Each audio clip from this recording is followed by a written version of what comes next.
नमस्कार मित्रों, मैं हूं ऐश्वर्य रविशंकर और हमारे चैनल में आपका स्वागत है। काफ़ी व्यूअर्स जो कि आत्मा के टॉपिक्स में इंटरेस्ट रखते हैं और पीछे हमने जैसे आत्मा के टॉपिक्स के ऊपर एक पूरी सीरीज़ ही शूट करी और फिर उनका यही प्रश्न मुझे अक्सर आता है कि अगर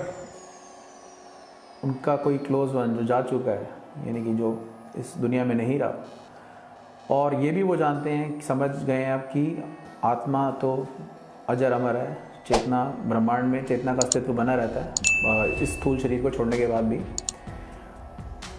तो ये लेकिन कैसे जाने कि उस आत्मा ने अब कहीं और जन्म ले लिया है। और पीछे काफ़ी पेरेंट्स के मैंने उनकी कहानियाँ, उनके प्रसंग सुने सारे,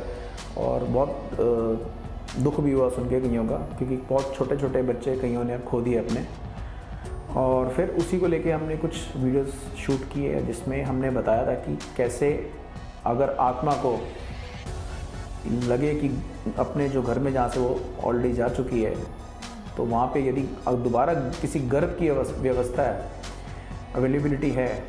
तो वो कोशिश करती है वहाँ पे अपने जो उनके नज़दीकी रिश्तेदार हैं उनके पास दोबारा जन्म लेने की। लेकिन कई बार ऐसा नहीं हो पाता, हर बार नहीं हो पाता ऐसा। तो फिर कैसे जाने कि ये आत्मा ने कहीं जन्म लिया कि नहीं लिया। देखो, कभी बहुत लोगों ने ऐसा नोट किया होगा कि जो दिवंगत लोग हैं, जो जा चुके हैं इस दुनिया से, बहुत बार होता है कि वो किसी न किसी के सपनों में आते हैं अपने, खासकर जो उनके जो बहुत नज़दीकी से जो जुड़े होते हैं उनके सपनों में आना स्टार्ट कर देते हैं जैसे ही वो ये स्थूल शरीर, स्थूल जगह छोड़कर जाते हैं। और धीरे धीरे फिर वो कम हो जाता है सपनों में आना उनका। एक चीज़ तो ध्यान रखिए, यदि सपनों में कुछ टाइम बाद अगर वो मृतक जो जा चुका है इस दुनिया से, उसकी आत्मा के मैसेजेस आने सपनों के द्वारा बंद हो जाते हैं, या ड्रीम्स कम हो जाते हैं, सपने कम हो जाते हैं उनके आने, तो हो सकता है कि उन्होंने कहीं जन्म ले लिया हो। एक काफ़ी हद तक एक पॉसिबिलिटी होती है इस चीज़ की। दूसरा, जो बहुत क्लोजली जुड़े होते हैं दिल से,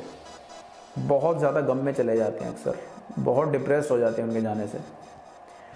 तो सडनली एक दिन उनको एकदम से ऐसा एहसास होता है जैसे मानसिक तनाव कम हो गया है, मानसिक बोझ एकदम कम हो चुका है, स्ट्रेस एकदम ख़त्म हो गया है और वो थोड़ा हल्का हल्का फील कर रहे हैं। और ये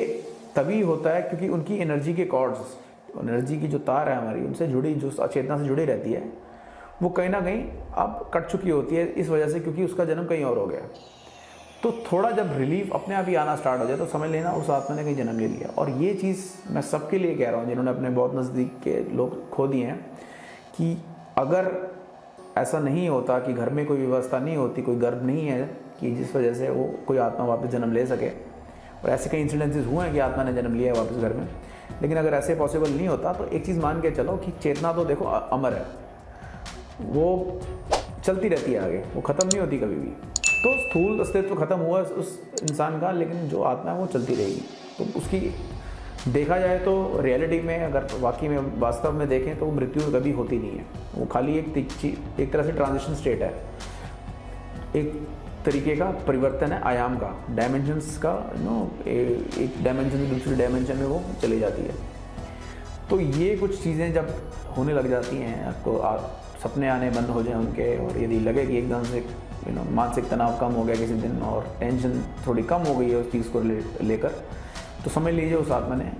डेफिनेटली कहीं ना कहीं जन्म ले लिया है उसने। तो आशा करता हूँ आपको वीडियो ज़रूर पसंद आएगा और हमारे से हमेशा ही जुड़े रहिए इस चैनल पे। और इसी के साथ ही अपनी वाणी को विराम देता हूँ। नमस्कार।